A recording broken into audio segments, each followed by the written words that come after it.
I want to keep trying to understand like what the object and method of like post-colonialism is right now in 2022.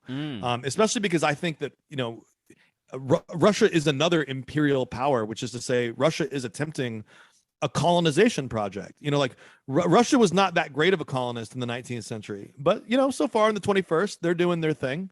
And they did their thing in the 20th too, with a great deal of success. And so I just don't think the United States is the only, you know, colonial master at work, which isn't to say that the United States isn't the most powerful one. Clearly it is.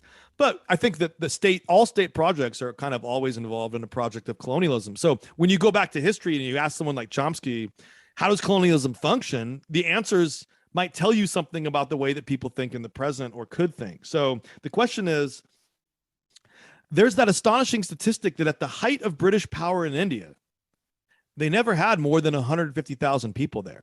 So in other words, like, how did Britain pull off a colonization project that lasted decades and decades and decades with like a minimal administrative infrastructure? And that gets you into like Franz Fanon, quite, you know, territory there. And that's eventually where I'd like to take this conversation, if not today, then in the future. So here's what Chomsky answers.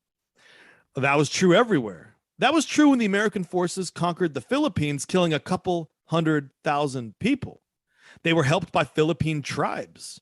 They exploited conflicts among local groups.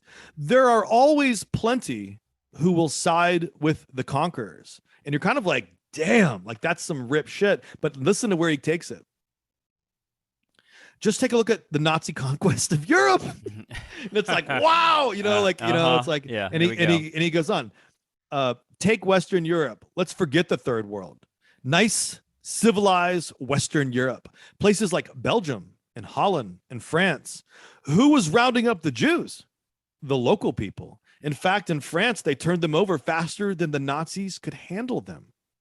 And then you're kind of like, well, damn, that's kind of true that Western Europe faced its own colonization by the Nazi Germans. Right. And they immediately started turning over minoritarian individuals, the Jews, over to the conquerors. In other words, like Europe has faced its own colonial trauma.